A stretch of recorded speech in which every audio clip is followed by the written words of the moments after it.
Do you ever feel like your child has a superpower? And that superpower is to make you flip your lid. You go from calm, collected, easygoing, everything's in control, to suddenly freaking out, yelling, doing all the things that you said you would never do as a parent. You're not alone. Today we're going to chat about why this happens and what you can do to avoid the tumble into being the type of parent that you don't want to be.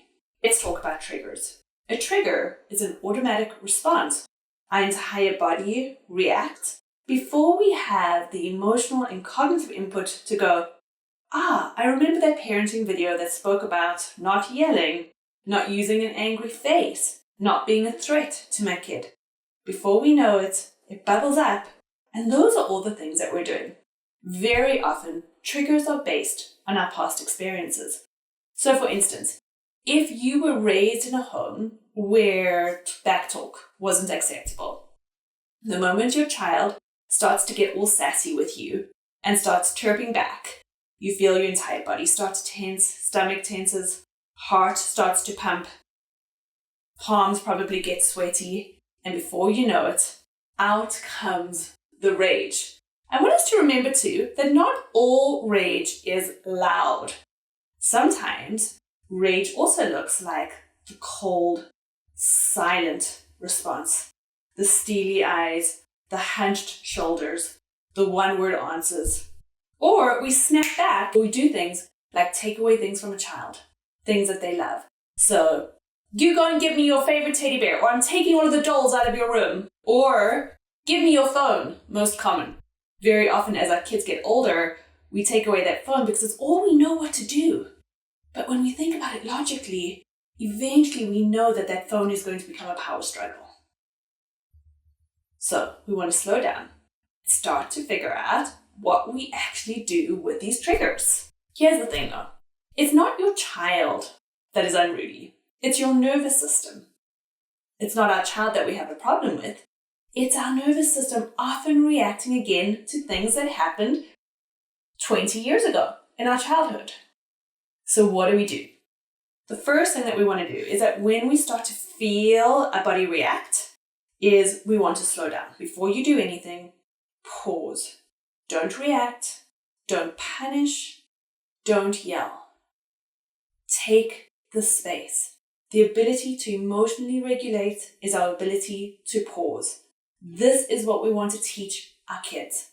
We want to speak as little as possible. Anything that comes out of our mouth at this point will need to be repaired later. Hands down. All we're doing is the bare minimum. So we're putting in limits where limits are needed, limits to keep the child safe, other kids in the house safe, ourselves safe, property safe. We may be guiding our child, or we may just be saying to our kid, I just need a minute. So we're going to take that pause and we're going to come back. And remember, this is about our nervous system. One of the best things that we can do with our nervous system is take those deep breaths. We're going to breathe in through the nose, inhale for the count of 4, hold for the count of 4, exhale for the count of 4. Inhale, hold for the count of 4, exhale for the count of 4. I also find it incredibly helpful to move your body when you're feeling triggered, when the chest is really, really tight, when you can feel that your body has become really, really, really, really tight too. Move your body. The last thing that we want is stagnant emotion, which is what happens if our child is irritated, we're irritated, and everybody stays sitting on the sofa, that irritation is going to stay.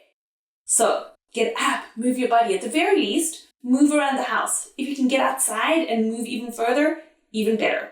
We know that large muscle movement helps to activate that relaxation system. Motion changes emotion. Move your body. The other thing that is very, very helpful is if we change our body temperature. So if we're hot and we're frustrated and we're sitting there, again, we're more likely to stay frustrated. Get up, take that sweater off. If you can, move from inside to outside, splash your face with water, change that bodily temperature. When we change bodily temperature, we tend to shift feeling states too. Okay, now this next one only works if you're practicing it outside of those triggering moments. When we can name our feelings, we tend to have more control over those feelings. And when we experience feelings of control, our stress levels go down. Dr. Dan Siegel did a beautiful set of studies called Name It to Tame It. So you want to be able to identify what feeling you're feeling. Try and get really accurate. So feeling really irritated right now. It can be helpful if you can actually locate it in your body. So you're going to go, I'm feeling irritated, I'm feeling it in my tummy. Don't tell your child at this point, just name it. Again, this is about being able to gain control over what you're feeling. This tiny shift helps you go from an emotional reaction to a logical response. Again, don't speak. And then come up with an internal mantra. So we want to change our perspective. Instead of going, oh, why is my child doing this to me? Instead, reframe it as, my child is having a hard time. Some of the other mantras that I've used in my own world is, this too will pass. This is just a moment.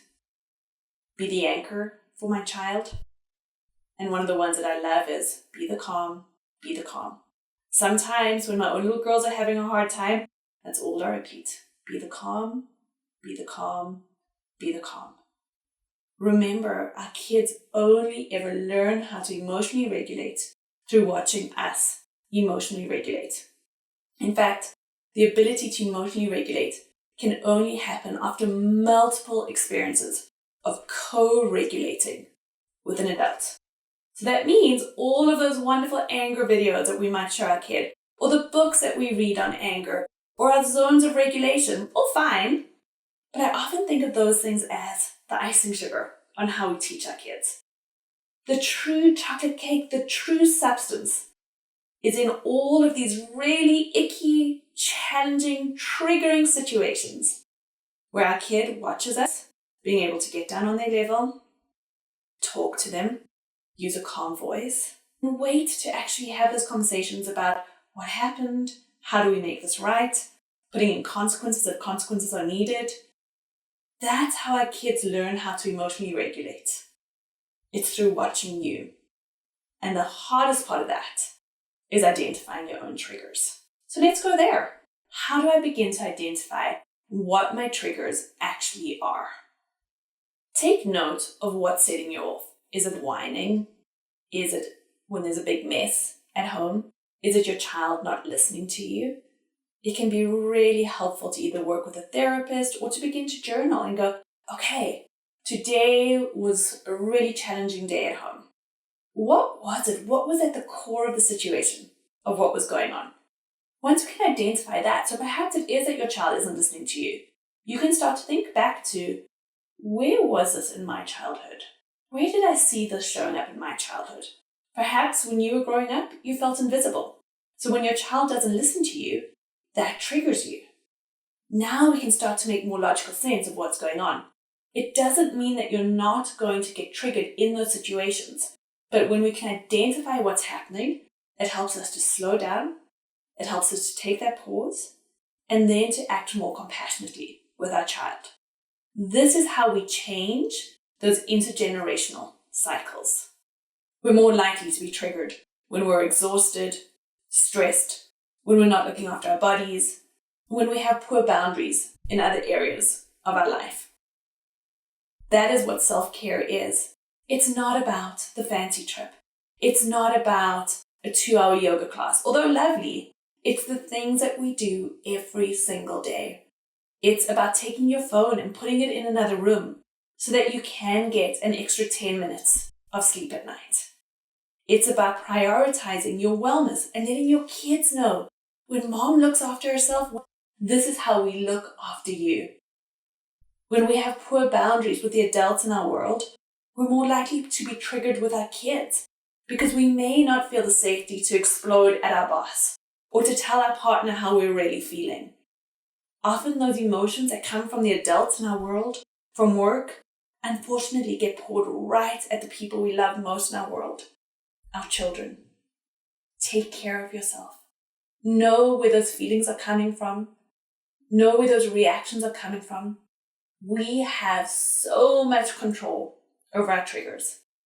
And remember, our kids, they don't need perfect parents. They need messy parents who are reflective, who repair well with them, who go, I don't want to respond to my child in that way. Who sit down later and go, I'm sorry. Mom's voice scared you today. That's not okay. As adults, we often expect our kids to apologize, but we're horrible at apologizing. Often I will hear adults say things like, I'm sorry I yelled at you, but that's not an apology. Again, our kids learn through watching us. And when we are messy and imperfect, it gives them permission to be messy and imperfect. It gives them permission to be vulnerable when they watch the adults in their world apologize with vulnerability. If you enjoyed this video, hit that like button, subscribe. I'm also going to link one of our full-length workshops on compassionate discipline. I love it. It's one of my favorites. Thank you so much for joining me. Again, remember, we're all humans. Our kids need real humans in their world. When we work on our triggers, our kids are more likely to work on their own triggers one day and are probably less likely to have the same triggers that we had from our childhood. Thank you so much for joining me. See you soon.